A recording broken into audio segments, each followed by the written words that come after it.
welcome to episode 113th of Silver Lining for Learning. We've covered a lot of topics, but there is one very important topic that we actually did not specifically address. That's called the digital divide. In 2019, reports say that American schools, except for 750 schools, were all connected to high-speed internet, thanks to E-rate and many other investments. But then COVID hit. When COVID started, American schools moved online, but not only American schools, in many countries that happened. And that came as a surprise. Teachers took the brave actions to move to remote learning. Schools did brave as well, but soon we discovered there are many children who did not have the connectivity or the device. And the digital divide happened again, this time in families. And we know, of course, globally speaking, this situation is much worse in developing countries. And I was alerted to an article in the Heikner report, which the author was Javeria Salman, and about the story of Oakland, California. And that is a wonderful story that's about how the city, how the people in the city work together to address the issue in Oakland, California. So we're fortunate today, we have the original reporter and two people who have been working on that project from Oakland to come to share with us their story and their wisdom. So we have Javeria Salman, we have Jordan Michens, and we have Patrick Messac. So Javeria, would you like to get started with the story? Can you share with us what you discovered, what you wrote, and even why you even started that story? Thank you. Sure. Thank you for having me on. I think the reporting kind of started, I started covering the digital divide right at the start of the pandemic. And obviously digital divide immediately sort of became the big story is that, as school districts were shifting online, that became the story that, there were so many students that just didn't have either devices at home, or if they did have devices, there was not enough connectivity at home to be able to access learning online. And I think right before the pandemic, a lot of schools had sort of gotten connected, especially with the help of Education Superhighway. They had closed that connectivity loop within the school districts.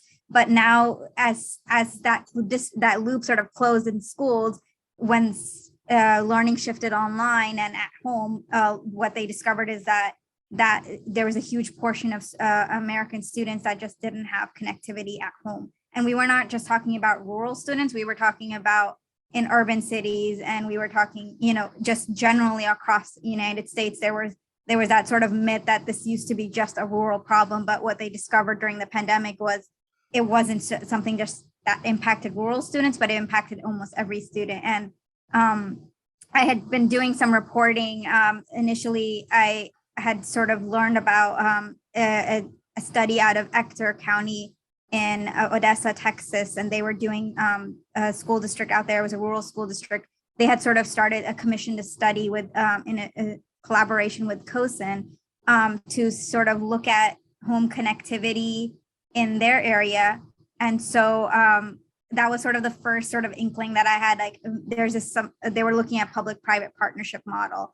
And I got, I think one of Jordan's coworkers, somebody had reached out to me and said, hey, we're doing something similar in Oakland. Would you be interested in speaking? And so I think that was the first time I sort of got connected with, had a conversation with Jordan to see kind of what they were doing in Oakland. And then I was really interested when I found out that they had been able to close that 98% sort of,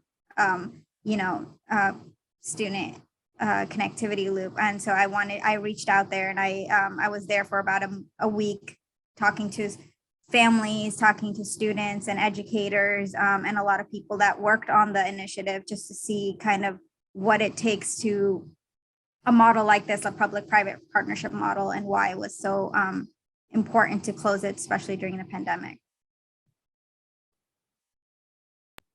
Thank you. Jordan, do you want to introduce yourself and talk about the initiative? Yeah, absolutely. Thank you all for having us, and congrats on 113 episodes over the past 2 years. That's incredible work. So really appreciate you inviting us on to help share and highlight what we've done in Oakland to hopefully support this initiative in closing the digital divide, not just in California, but everywhere. So my name is Jordan Michens. I am the former project manager for Oakland Undivided. In Oakland, I used to be a high school math teacher. I taught at 2 traditional public high schools in Oakland Unified School District, Castlemont High School in the deep East Oakland neighborhood, and also Life Academy in the Fruitvale neighborhood. After leaving the classroom in 2017, I then joined an ed tech company called Clever, where I supported school districts in increasing access to technology and also helping districts assess the efficacy of the ed tech programs that they were using in their schools.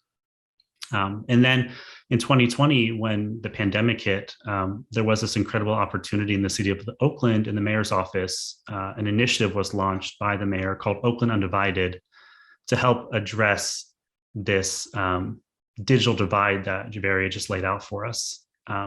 And I jumped at that opportunity to try to combine those skills, the relevance of having been a teacher in Oakland, having worked with Oakland on tech access issues in the past.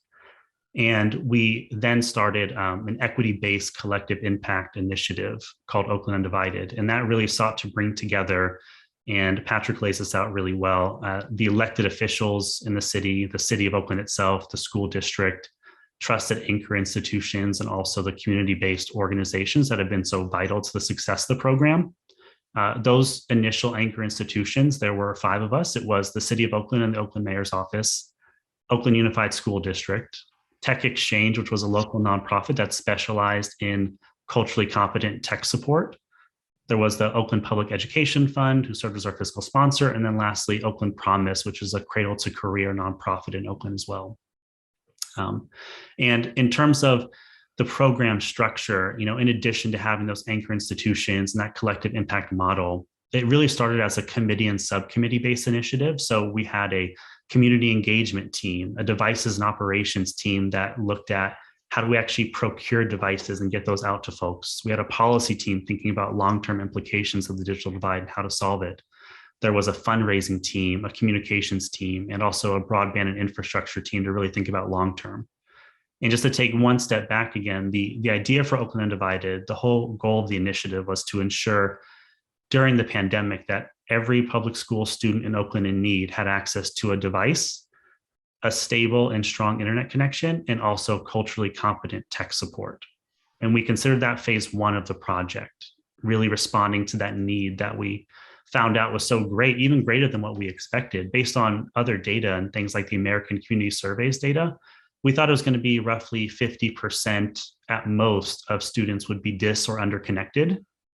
And then once we actually interrogated that number, we found out that it was more like 25% of our students overall had access, which meant over 3/4 didn't.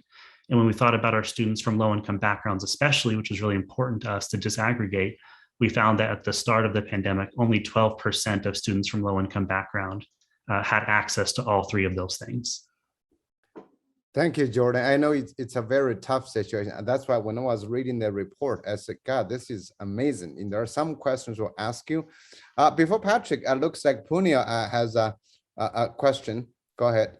Yeah, just a quick follow-up, Jordan. When you talk about culturally responsive tech support, what are sort of the dimensions of that? I'm just curious to understand.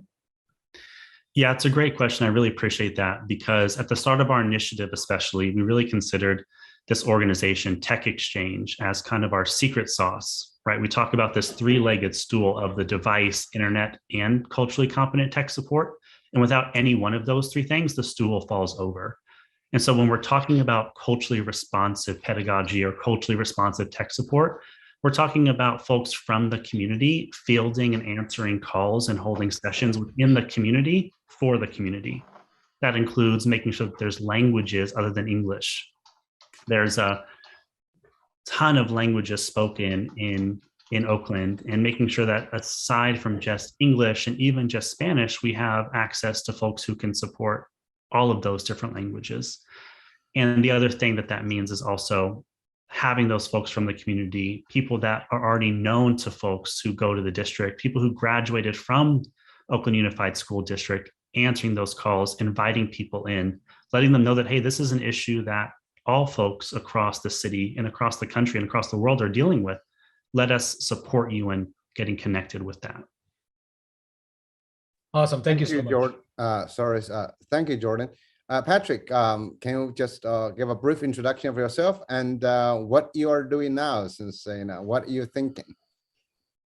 Yeah, absolutely. I want to echo Jordan's thanks for having the opportunity to share a little bit about Oakland's story.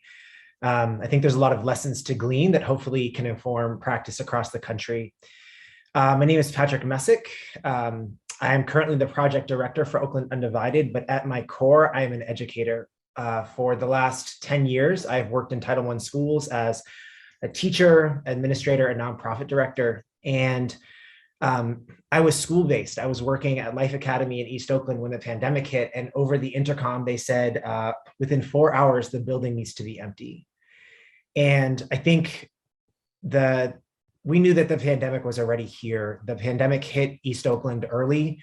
It hit it really hard and persisted throughout the pandemic.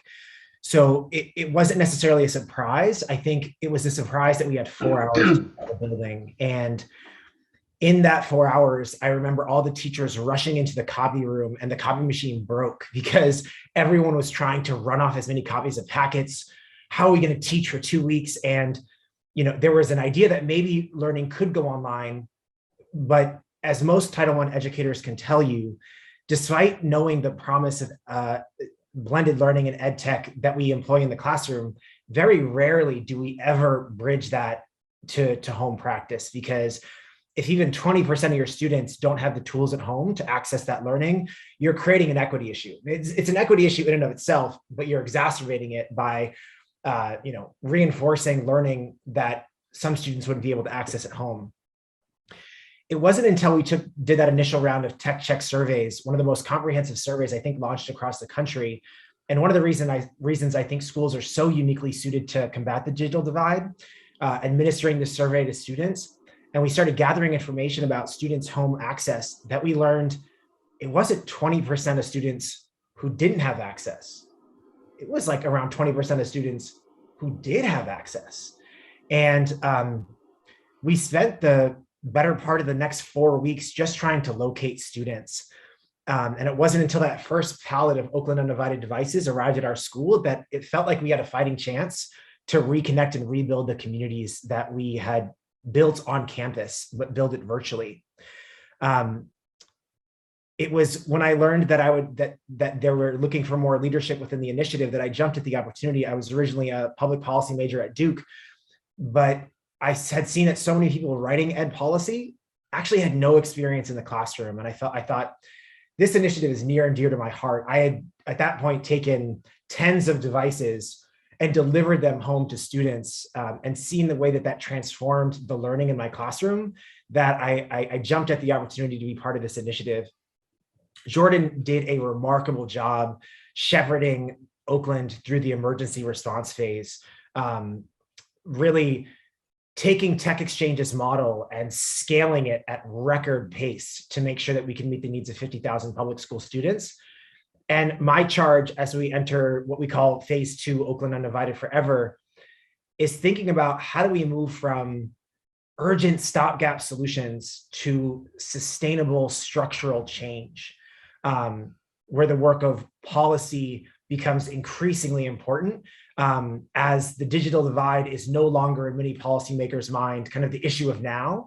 How do we continue to build on the progress that we made and never go back to what some would call normal, but it should have never been normal in the first place? Thank you, Patrick. That's you guys have shared some really touching stories. Now we got a lot of questions. Chris is going to go come up with a question.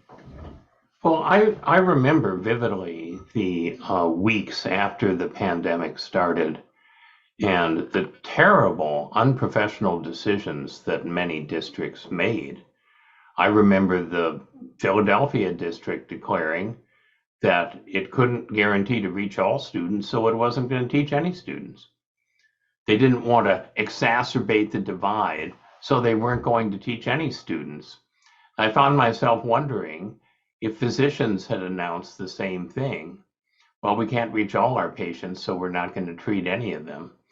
You know, you just can't make up sometimes the unprofessionalism in education.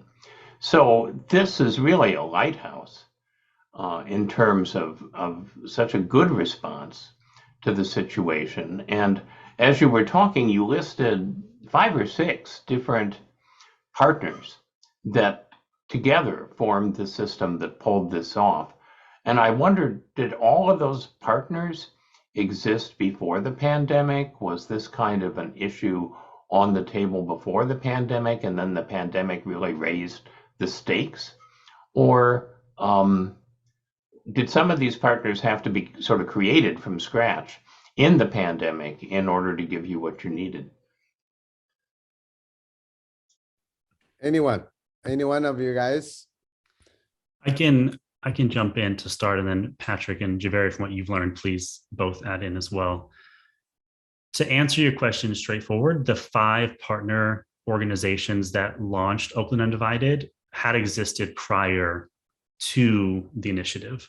I think what we saw was that COVID did not create the digital divide, but it did exacerbate it, and it did create some political will to address it. So one of these organizations, Tech Exchange, had been working on these issues already. They were working on providing low-cost devices to community members. They were working on having programs that brought in Oakland high school students and training them on how to actually fix devices and refurbish devices for other students. They were already working on that culturally competent tech support. But what the Power of the Collective Impact Initiative did was allow additional partners to come in, provide additional resource, provide additional support, provide additional hours of work and brainstorm and collaboration. As Patrick said, that then allowed us to scale that at a pace that Tech Exchange nor the district had ever done before.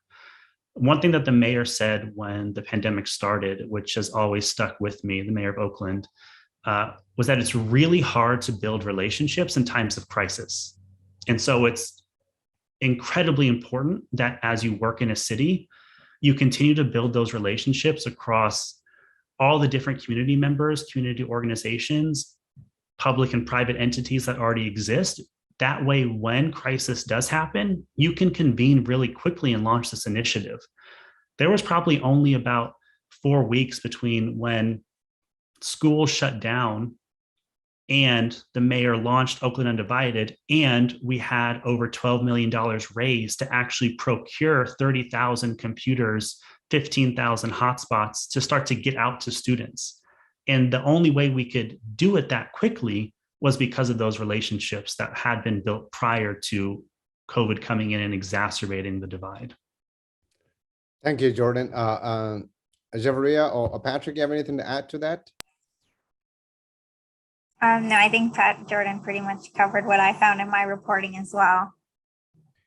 So we have more questions, but since I'm technically hosting this, I have a question before, I know Puni and Kurt have questions. I used to think in this kind of situation, finding the money, finding the device was hard.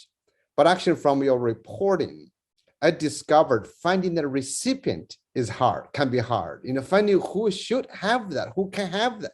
That was really, to me, it was just really enlightening. So can you tell us a little bit more about, the student population? How do you reach the people, for different reasons? So any one of you guys want to share about that? It's kind of your culturally responsive approach. I can chime in briefly.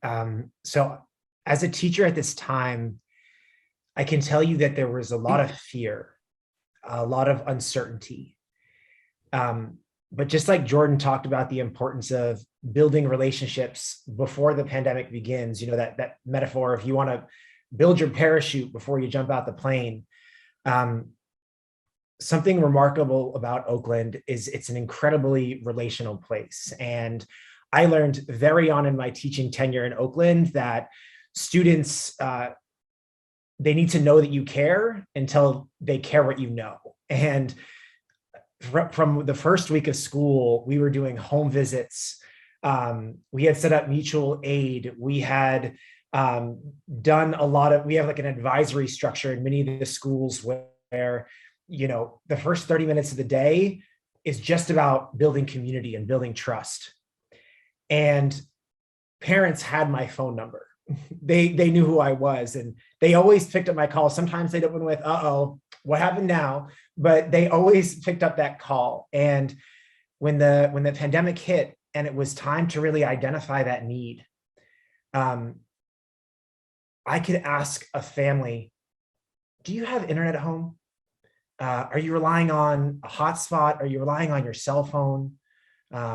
What's the computer situation like? I could ask these personal questions because we had taken time to build that trust. And this is, I don't think we can underestimate schools as a vehicle for wraparound social services, because teachers invest so deeply. I see my students oftentimes more than the parents see themselves, and care so deeply, and the parents know that. And so I think something that makes a school-based intervention so successful is that trusting relationship that pre-existed the crisis, and that we could really dig into when we needed to start gathering this information rapidly. Thank you, Patrick. Punya or Kurt, which one are we going to go first? Punya, Kurt? Go ahead, Punya. So I'm going to start with a question from one of our regular listeners, Dodzi. This could either be by Patrick or Jordan. I think you've sort of set the foundation for this question from what you just said, Patrick. But the question was, I like the idea of sustainable structural change. Can Patrick or any of you elaborate more on that and any model to create such a sustainable structural change? And I think you've spoken to one of the big pieces of that, which is that it has to be, you have to build the parachute before, and build that trust in the community. So, but what other components are there within that? And then I have a question for you, Javeria, after this one. I can jump in with just a few components that I think are really critical as we move from an emergency response to sustainable change, focused specifically on schools to start. This Tech Check survey was launched mid-year in March, and we had to build an entire apparatus around engaging teachers, setting up a phone bank, having an outreach team that did home visits. It was incredibly time and labor intensive. And in our work with the school district, they were determined not to turn back. And there are pre-existing data collection systems within schools, notably the back to school enrollment process, which happens year over year. So instead of having this kind of ad hoc, reactive data collection system, we've now integrated the Tech Check into the back to school data collection process, which is completed by 94% of the students each year. So year over year, we're collecting this data on home digital access, identifying emergent need. We have 10,000 new kids who enter the district each year, not just resting on our laurels to say, man, look what we did back in the emergency response phase, but to say, we need to develop systems where we are collecting this data regularly. One other aspect I want to highlight is money. There's no doubt that procuring devices and internet connections costs money. During the pandemic, there have been a number of really effective funding mechanisms, most notably the Emergency Connectivity Fund, which one of the core functions of Oakland Undivided. Schools want to access these dollars, but they rarely have a grant writing department or the capacity to kind of manage the grant writing process. So that's where we come in and say, hey, here's the Emergency Connectivity Fund. We're going to help you apply, right?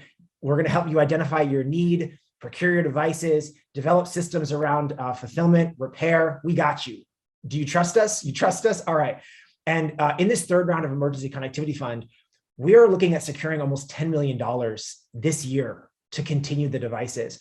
We're also looking at programs like the Affordable Connectivity Plan, which is a household-based benefit, which poses some unique challenges, but it's funded for a long-term and includes a $100 device credit. So supporting schools with identifying sustainable funding sources the will is there. And if we can just help them with sustainable funding sources, they can leverage those trusting relationships and those systems to ensure that we don't turn back and we continue to build on the progress. Punya, carry on. Go ahead, Javeria. Jordan, do you have anything you wanted to add to that, or Javeria? It's so. Yeah, I kind of, oh, sorry, Jordan, go ahead. No, Javeria, you go first. Okay, I just wanted to add, I think Patrick brought up the emergency connectivity fund, and I think that's something in my reporting that's come up as well, that's such a valuable resource that became available during the pandemic for students and families. And one of the good news that's sort of come out in the last couple months is that it was set to expire this June, actually, and it was extended in February until next June. So I think that goes to show that like the federal government does realize that that's something that schools really need and students really need. And obviously we've seen that that a lot of school districts that I spoke with during the pandemic said that, like as Patrick mentioned, that's one of the ways that they were able to sort of help their students get devices, get connectivity through that emergency connectivity fund. And, hopefully we get to see the FCC sort of like continue to expand that program. But that's just something that we've sort of seen in the last couple months that it has been extended at least for another year. Jordan? And the only thing I'll add, it makes me smile a lot because the only reason I could have left that role after 14 months was because someone like Patrick was coming in to take over. Punya, when you originally asked that question, the two things that I just wrote down on my notes were the tech check survey and funding. Those are the exact things that Patrick had mentioned. And one thing I want to add to the tech check survey piece, in addition to Oaklanders being resilient, relational, as Patrick said, they're also incredibly resilient and determined. And so when COVID happened, every single one of our 82 districts was having those relational conversations with their students and families about, hey, what is it that you have access to? And thinking to the listener's question around sustainability, what we as Oakland Undivided, the first thing that we did, which I think is crucial to this, is defining the scope of the problem. And one of the reasons that we ended up having this number that was so different in terms of the digital divide compared to national numbers of, like Patrick said, a lot of papers were saying only 20% of folks are disconnected. And we had this number that said only 20% of folks was connected. It's because we really took a look at defining what problem we wanted to solve.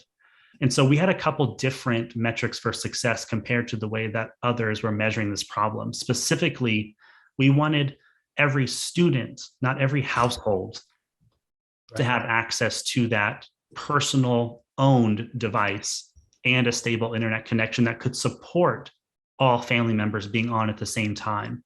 And so when we actually broke it down by that, and Patrick talked about this tech check survey, which is the way that we asked these questions to our students and our families directly and got a firsthand account from them about what they had access to, it really opened our eyes to the extent of the issue and really told us, what is this problem we really have to solve? And without knowing that, we can't create a functional, sustainable solution. Yeah, I mean, I'm so glad you brought that issue up about device per child, because I remember talking to a principal in a local, rural district here in Arizona, and they sent a survey out, but they didn't disaggregate it that way. So they basically found that this family has a device. Well, guess what? Both parents, 3 kids are all on one laptop. Does not work. So I thought that was a very important point, I think. So Javeria, you said that you had gone and spoken to the community and you had spoken to people.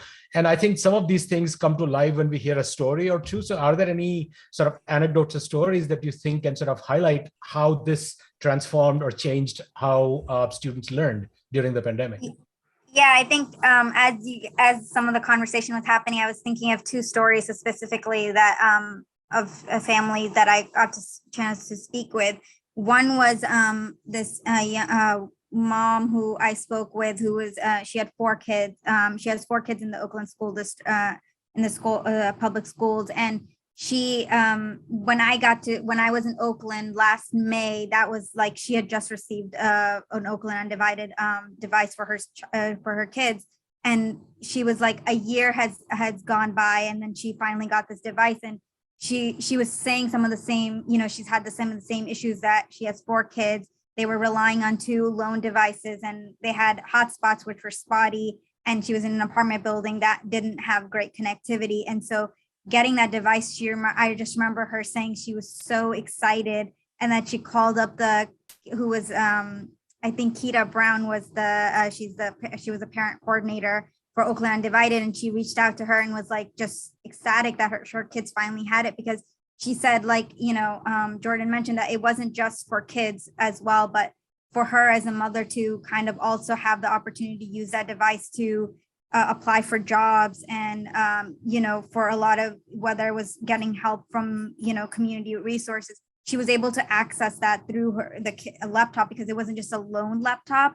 Some things she specifically mentioned was that when it's a school owned, like sort of loaned laptop, there's certain restrictions what websites they can go to and things like that. But having like a personal device that it gets to stay at home, it's owned by the family, family can use it, the parents can use it, different siblings can use it. So I thought that was something that really stuck with me, is that just how much of an impact that just having a device at home, that's something that the family gets to own, makes a huge difference with not just the student's life, but the family's life as well.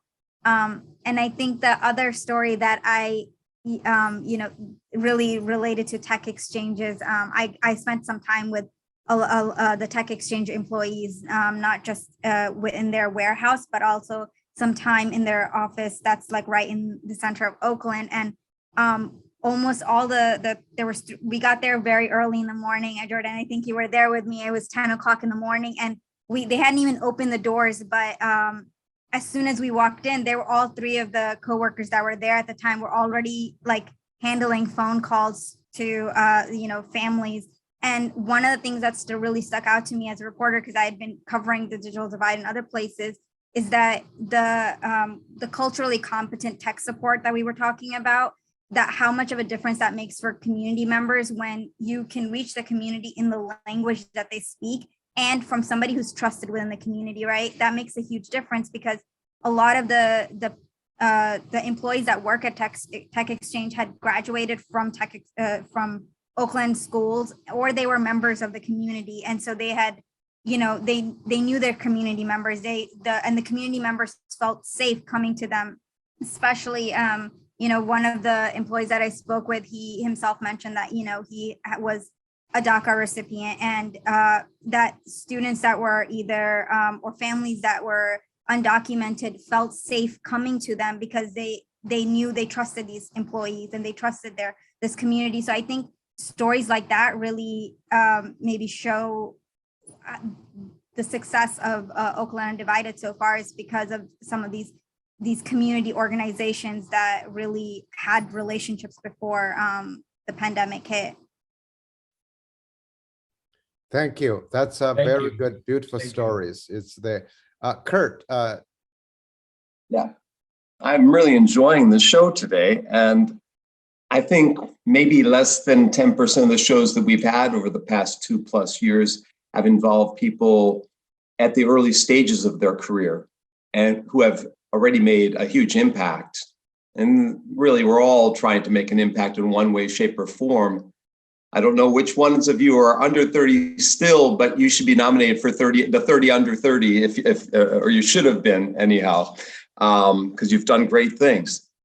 As I was talking to Jordan before the show started, he's had a very diverse career in being a teacher and then going into the corporate world at Clever, and then moving into government and now in grad school.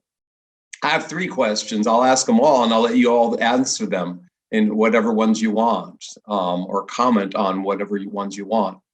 Like Jordan, before I went to grad school, I worked in the corporate world. I worked for Automated Systems, Inc., which made the most dense circuit boards in the world, but I wasn't able to make an impact there. I just watched everyone else do it. So I went to grad school with that mission. So when I come out to try and make a difference. And I think that's why you went to the public policy area, Jordan, and you can comment on that. But, in 30+ years in academia, I think I can count on my hands the number of my students that have gone to government settings. And, your careers, working in various media agencies or working in the tech exchange or working at Clever like Jordan has, working as a nonprofit director or a digital news media person,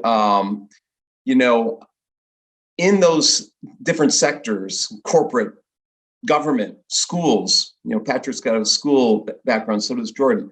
Number one, where do you think you can have the most impact? Because we have a lot of young people watching the show later, and so you can relate probably better than many in terms of possible career paths. So I wonder if you can comment on, the corporate or the school-based or the government setting that you've been in recently in Oakland, as to the bright sides, the benefits, the positive aspects of where one can make an impact, especially in terms of diversity, equity, and inclusion. And then the other question I want to ask is, if you were to label or to report one or two attributes that you have that led to your success, what would they be?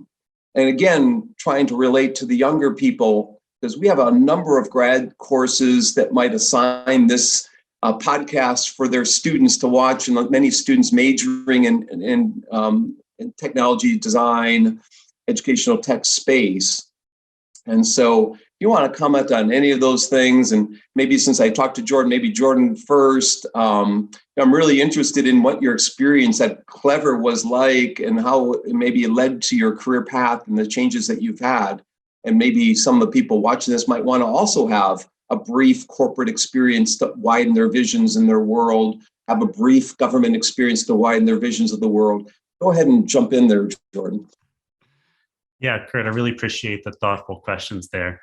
I have to say, though, my heart hurt a little bit every time you called me corporate. So I'll start with that.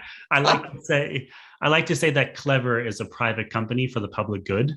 But to your question overall of where this career route has led and how I think about impact within that, I have to start by saying that I encourage everyone I can who has even the faintest desire to be in the classroom to go be in the classroom, especially as we think about the assault on the rights of individuals and the language we can use and the equity lessons that folks are allowed to teach. When you think about some of the laws being passed across different states in this country, there's more need than ever for equity-based, culturally relevant, pedagogy-based teaching and teachers.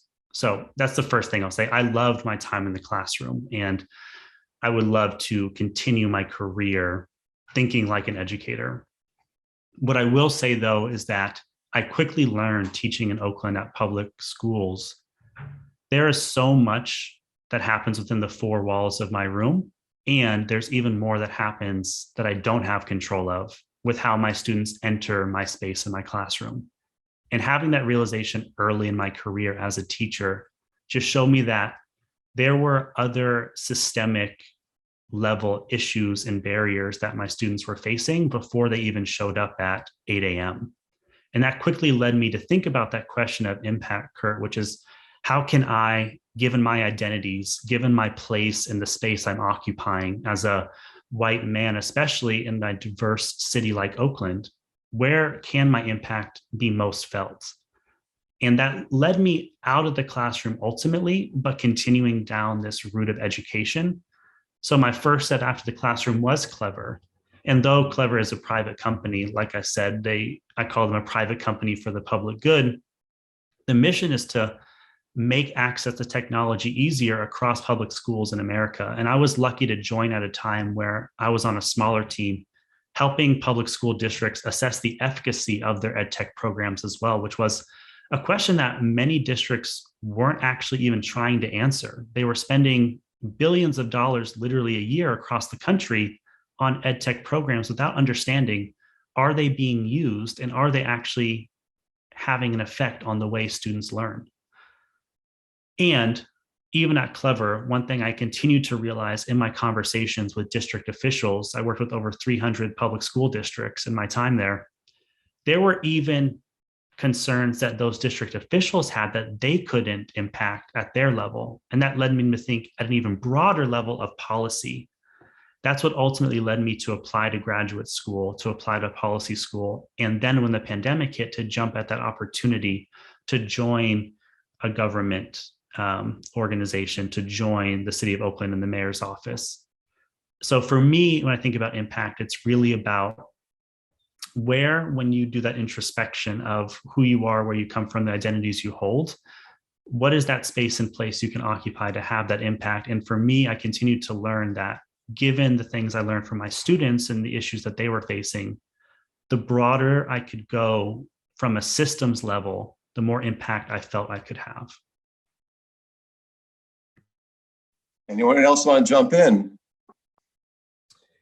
I can jump in. I love that question because I think that there's trade-offs at any decision that you make.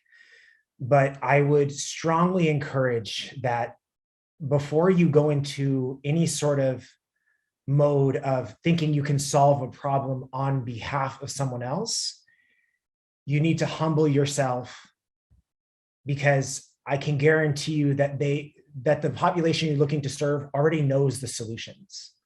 And if anything, you can leverage your power to amplify that voice. I think when you asked about what are the attributes for success, I think it's humility and amplification. And I learned this with my students. We were in a weather and air unit. I was teaching a FOSS curriculum, which I think is excellent for science. And the sky had turned orange and the kids were scared. And I remember us having a discussion that actually the air is cleaner today than it is many days. And the students were baffled by this. You mean the air is not clean? And we started doing a little research into why is the air so polluted in Oakland, and we came across an article by the Environmental Defense Fund, where we learned that in Oakland there are two main highways. There's the I-880 that runs through the flatlands and goes to the Port of Oakland, and the I-580 that runs through the hills. And the I-580 is one of the only highways in the nation that bans large trucks, meaning all the diesel pollution runs through the I-580, our kids' neighborhoods, and pollutes the air with really toxic pollution. And we read this story. I thought it would end there. And I remember one of my students saying, okay, well, what are we going to do about it? I'm like, this is a law. I don't know. But we got to do something about it. So the students all wrote letters, and we sent them into some elected officials' offices. We didn't hear back. So they said, well, what are we going to do now? It's like, well, we sent our letters. Let's make a song. And so they made some beats. They read their letters, and I just spliced up their letters, and we sent that out. And a local NPR station heard the song and came to our students, interviewed them about their feelings about air pollution and the challenge of living in a neighborhood which faces structural inequity. NPR did a story about my students. Then a local elected official held a statewide convening about how this highway was the only highway, one of the only in the country, to ban diesel burning trucks, filtering all this pollution into their neighborhood. And I realized, like, all I had to do was step back, listen to my students, and amplify their voice. So then in this role, when the state, SB 156, is the state's investing $2 billion in middle mile fiber, all along state rights of way. Guess the only right of way in Oakland that was slotted to get any broadband infrastructure. It was the I-580, the highway that runs through the richer, wider Oakland hills, the same highway that my students were asking, how come they don't get any diesel burning trucks and we get all the diesel burning trucks? And all I had to do was step back and amplify the voices, because as soon as the Oakland NAACP learned that, they said, this is a civil rights issue. You're saying that our community is good enough to have asthma, but not broadband infrastructure. And all I had to do was just provide a space, write letters, show up at hearings where I could amplify the voice of the community, because they knew the solution to the problem: build infrastructure in our neighborhood. And with this massive coalition of La Clinica de la Raza saying, we need broadband infrastructure in my community so that my kids can get telehealth appointments. Oakland NAACP saying this is a civil rights issue. The state added not just the I-880, but also International Boulevard, where Tech Exchange happens to be located because it's the state right of way. So all I had to do was step back, listen to my community, and amplify their voices. And whatever sector you choose to go into, just listen and amplify, because the solutions are there. Javeria? I can jump in next. And I think kind of perfect segue from what Patrick was just saying. I mean, I'm a journalist, and one thing that always drawn me to this field was wanting to amplify the voices, especially of those communities that don't get like served as much or covered as much. And as one of the amazing things about working at the Hechinger Report is we only cover education. We're a one subject newsroom, and we're a nonprofit newsroom. So we do a lot of long form reporting. And one of the best one of the issues that we sort of focus on our coverage is covering inequality in education. And so when I started covering, I write the Future of Learning newsletter every other week. And one of the things that I look at, that's sort of like my beat, is the intersection of education as it sort of intersects with innovation and technology. And so a lot of these issues, when we look at what the future of learning is, it impacts all students. And one of the best ways I feel like I can have an impact, especially as somebody who, grew up in this country as an immigrant student. I'm a first gen student. I went to community college. Like a lot of these issues that a lot of students go through in the US, I have personally experienced. And so when I'm reporting these stories and when I'm covering these communities, I get a sense of where they're coming from as somebody who's sort of lived that experience as well. And especially when I'm, reporting, I try to find stories that impact students from underserved communities. And I think that's the way I can have sort of an impact, is getting a chance to, the Hechinger Report allows me to have that opportunity to sort of gives me the freedom to cover some of those issues that maybe get to see in a larger mainstream news organization. So I think that's sort of a little bit of how I get to sort of have that impact. Thank you. Brilliant answers. Thank you very much. Chris is going to jump in, I think, right? Yes. Yeah, Chris, go ahead. Yeah, and this is for Javeria, but also for anybody. We know that any decision made about education of any type generates pushback, that education is very ideologically loaded in this country. And I can imagine a couple kinds of pushback that hypothetically this whole initiative may have gotten. One type of pushback, of course, happens when someone attempts to help marginalized groups, from people who say, look, I don't even have children. Why am I paying school taxes? Nobody bought me a device. Why am I buying these poor people a device?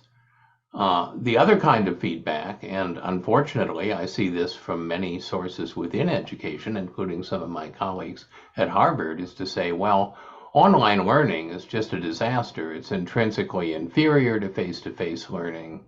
Why on earth would we want to spend a lot of money building infrastructure to do education badly? And now, you're talking about, well, let's keep going and keep a strong digital infrastructure. Well, no, every cent should be going into face-to-face education.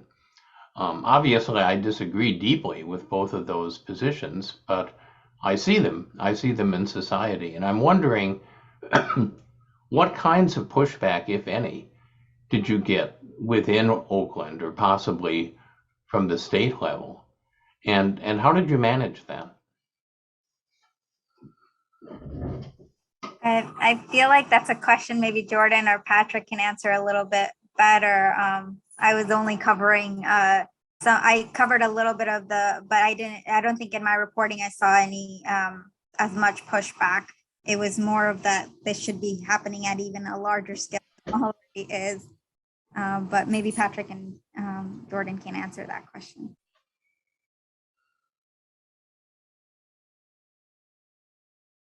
Jordan, you want to jump in to start, and then I can build off you? Yeah, it's a really interesting question. I think if you just don't feel you can answer because it's too politically sensitive, you can. Oh no, I don't. You can just take the Fifth Amendment. It's a good one. That's very popular. No, it's a really great one, and I appreciate it because I think with so many equity-based initiatives, which are so crucial in education right now, it can be really disheartening to see the pushback happening in a lot of communities or a lot of states or even nationally. I think we're really blessed to have worked and continue to be working in Oakland, where racial justice is at the forefront of a lot of the work that folks do. And it's encouraging to see the way that folks rally around that. At the same time, I will say that historically, we have not served our Black and Brown students the same way that other students have been served. And there is value in things like Oakland Undivided and public-private partnerships, in the sense that we were able to raise philanthropic dollars to do this initiative. So the pushback isn't going to be the same as it might be working within traditional public structures, which I completely believe in, and it's what I want to make my career out of. Because I do think ultimately parallel structures working towards the same goal can ultimately undermine the end goal overall. But because we are able to raise those philanthropic dollars with our relationships and with the desire to have an equity-based initiative at all, I don't think we faced that type of pushback. What I do think we had to do a lot of was education advocacy of policymakers at the state or national level. When Curtis asked this question around what are really important attributes that lead to success, two others that came to mind related to Patrick's were a love for inquiry, not making those assumptions, holding up a mirror to folks because they have the answers in the community. I love the way Patrick put that. And also being creative. You know, as we were trying to navigate the definitions of the digital divide being created at the state or at a national level, Oakland was being left off of conversations because we were told Oakland is fine. You don't fit the criteria for needing support to close this divide. And we are showing them maps of disconnected folks and our survey of over 30,000 families saying, no, look at our numbers. Like, we know this for sure. And so I think the pushback that, at least in the initial phases that I felt I was dealing with a lot, was that there was a need in these communities where the assumption is made that everything is fine. I mean, we're in Silicon Valley, for goodness sake. How could Oakland not have the resources, was a lot of the things that we were hearing. And then there was even greater shock and surprise when we showed them that data. And I know I want Patrick to follow up here because he really led this second phase of Oakland Undivided, which was that policy push and working towards those long sustainable solutions. Gosh, I love that question so much. There's a few things that I want to add to Jordan's response. The first was, no one bought me a device. This is a real criticism. Why are we spending so much money on a device, right? I did it with pencil and paper. What we're seeing is that a laptop is a 21st century textbook. It is becoming a foundational tool of learning that I would challenge anyone asking that to say, okay, like we don't need students to have devices, so you'll be okay with me taking away your student's laptop and your home internet, right? Like, we think 25 megs is fast enough. I'm just going to throttle your internet to 25 megs and you should be fine, right? That's the policy standard that we want to set. And I think anyone who does some kind of like deep soul searching will realize, like, actually, no, I think it's really important that my student learns how to code, that my student has access to blended learning software, that my student can learn their passions independently, that they can go on Khan Academy and start developing new skills that aren't being taught in their classroom right now, that my student who desperately needs remediation and is feeling really left behind in class can get that personalized instruction, right? Like, I think there's a really compelling case to be made that if we want to accelerate learning, especially after the learning loss that happened in the pandemic, we need to invest in the tools that facilitate that.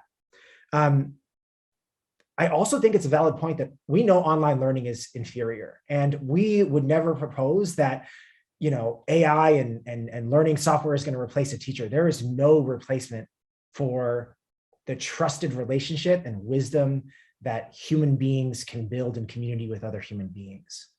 And we know that these tools are incredible at supplementing learning, and we should want all students to have access to that. And the final point, and one that Jordan touched on lastly, I think is a really important one, because we are not without, we are somewhat of a David in this scenario, this David versus Goliath. One of the reasons that Oakland was only going to get middle mile broadband infrastructure along the I-580 is because internet service providers have spent quite a bit of money lobbying to convince policymakers that we should not look at the number of folks who are unconnected to measure the digital divide, but we should instead be measuring the distance between our families and a hypothetical connection, where if there is any existing privately owned infrastructure, then to invest any money in that area is an overbuild. That's the term that they've coined, an overbuild. Now, meanwhile, we have a really innovative company called Block Power coming in trying to build a LTE network, community owned, that brings broadband connections to people's houses for $3 to $10 a month. They start building out their network specs. They build it out in New York. They come here. The first step, okay, we need to find your fiber backhaul providers. Oh, y'all only have two. There's a duopoly here. They go to look at prices. It is 5 to 10 times as expensive for fiber backhaul in Oakland as it is in New York. So these same companies that are saying, don't spend any money in Oakland, we got it covered, despite the 37,000 households without internet, are also the ones saying, oh yeah, and if you want to be an innovative provider to come in, you're gonna need to pay 5 to 10 times what the same company charges in New York. So when we went to the state and said, hey, we need more broadband infrastructure, to pull a quote directly from the ISP that wrote a response to our comment, they said, it bears emphasis that the middle mile network designed to remedy unsubstantiated allegations of redlining would almost certainly waste public funds by building excess middle mile capacity in populated areas, which would do little or nothing to increase broadband availability or adoption by low-income households, while leaving behind the truly unserved Californians. Now, as much as I like to think that ISPs care deeply about the state coffers, I hope they bring that same energy during tax season. And I would respectfully submit that coalitions like Oakland Undivided that uplift the voice of community that's saying we deserve investment should be listened to, and their calls should be heeded by policymakers. And we're really excited that here in California, policymakers are hearing our voice, and we're really looking forward to combating this narrative that the urban digital divide is a figment of our imagination, because I see it in my students' lives, and we have to advocate on their behalves. Thank you. I really appreciate what you said about all of you. It's about impact. It's in our life's meaning lies in making an impact for others. I think the three of you are doing a wonderful thing in that regard. But the debate, I think, Patrick, you were talking about is, I was reminded this morning, I was reading some articles in the 1993-92, when Bill Clinton and Al Gore, that's from before your time, you might be in kindergarten, or maybe that was before you were born, when they were trying to invest in the information superhighway. There was a lot of debate about that. It's a lot of debate, a similar debate at different times. Of course, the 30 years have changed a lot. But before we leave, let you guys go, we got about 2 minutes. What have you learned that you think others should or can learn from Oakland's story? Each one of you can talk about, use like 30 seconds or 40 seconds.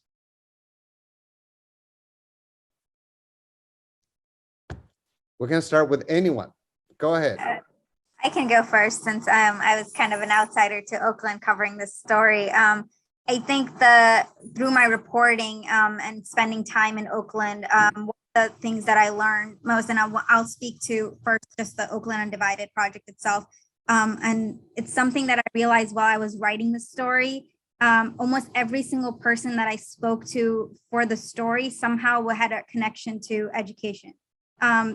So like, as I was like, regardless of whether I was speaking with people in charge at Tech Exchange, or if I was talking to local politicians, or if I was speaking with just families, like everybody had sort of a background in education. And especially when it came to the subcommittees that Jordan was speaking about that were in charge of the Oakland Undivided project, everybody had spent some time in the classroom. And I think maybe that's what sets Oakland Undivided a little bit different than some of the other across the country. There have been other initiatives similar to this, but I think maybe that's what maybe made a difference. At least that's what I felt when I was reporting it, is that everybody's had spent time in the classroom, so they understood the needs of the students better than maybe other people who hadn't spent time in the classroom would have. So I think that was something that had really stood out to me. And then just one other thing, and I can send a link to this later as well, is that something Patrick had just mentioned is that redlining, like when we're talking about the inequity gap between who has access to internet and devices and who doesn't.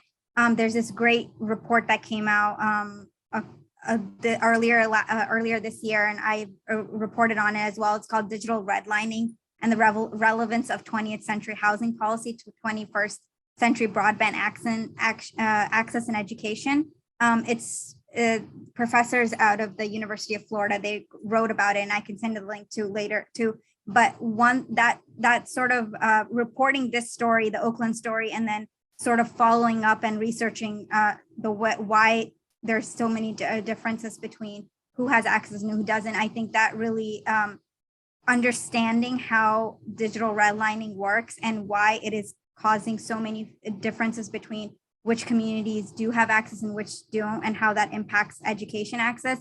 That's something that I think I'll take away from this reporting experience, is sort of opening my eyes to that the larger problem within the United States right now is understanding broadband access and how much of a public, like it's a utility that everybody should have access to, but we don't treat it like that.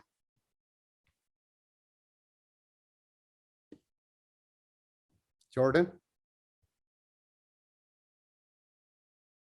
Yeah, thanks for that, Javeria. It's always nice to, having been out of the project management role that Patrick is now in, it's always nice to sit back and hear others reflect on the work that you were a part of. And so I really appreciate that perspective, Javeria.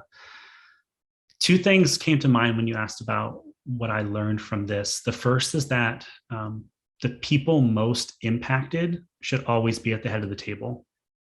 And I think related to that, one thing that I often learned from those folks who were most impacted by this is the real need to, this is going to be a little bit jargony, but being in policy school, this is what it made me think of. There's this real need to reduce the administrative burden for folks to get access to the resources and the life-saving resources that they need. One example of that was the change made in our survey technique from when I was the project manager to Patrick now being the project manager. We had so many rounds of feedback, and Patrick did a really great job when he first took the role of making those changes. And that was so crucial to the success of the project. So that's my first learning. And the second one is, for me, I always felt that policy was so nebulous. When people talked about policy, I didn't know what that meant. And so I always had a hard time believing folks when they said, talk to your elected officials, write letters, make calls, show up to board meetings, show up to city council, write letters to Sacramento. I didn't understand the importance of those things, but through Oakland Undivided, and I started to learn this as a teacher for sure, but especially being in it, really understanding the importance and value of advocacy is something that really led me to now take that and go towards policy more long-term. Thank you, Jordan. Patrick, you got the last word. Yeah, that resonates so much with me, Jordan. I can't tell you how often I go to a state hearing about a $6 billion bill. There's a 30-minute Q&A section. I hit raise hand. I'm like, I hope they get to me today. And I'm like the third person that they call on always. So show up for those who are unable to show up in those spaces for a number of reasons. And I will just leave with this. I think structural inequities require structural solutions, and those solutions already exist. They exist in the minds and hearts of the communities that are most impacted by the structural inequities themselves. So before we come in looking to save someone, no one needs to be saved. They just need to be listened to, and they need their words to really matter. And so I would just encourage anyone, before you think about, ooh, I know the solution to the digital divide, like the solution exists. Just go listen to the folks who have been bearing the brunt of it, because they know the solutions, and you can use your privilege and power to show up at those hearings at 10 a.m. when most other folks have to be at work, and amplify their voices. Thank you so much. This is a wonderful, wonderful, wonderful episode. It's so much we have learned. Thank you. Now, Kurt, you got to introduce the next episode. We all found out last week that Chris needed his parents' permission to check out college level books when he was a high school student in Milwaukee in the 60s. And at that time, I was an early elementary student who was also checking out books on ancient Egypt, Rome, and in particular Greece. I was always reading Greek history books and mythology. I was always looking in awe at Greece. But next week, we have a chance to look not to the past of Greece, but to the future, because we're going to have 3 computer science professors come in to talk about AR, VR, and mobile learning from the Advanced Educational Technologies and Mobile Applications Research Lab at the International Hellenic University. They're going to be fascinating. They have 10 projects. I selected 3 of them. Read the blog post. It's the longest blog post probably you had in 2 years, but read it because we're going to go through a lot in the first 10 minutes.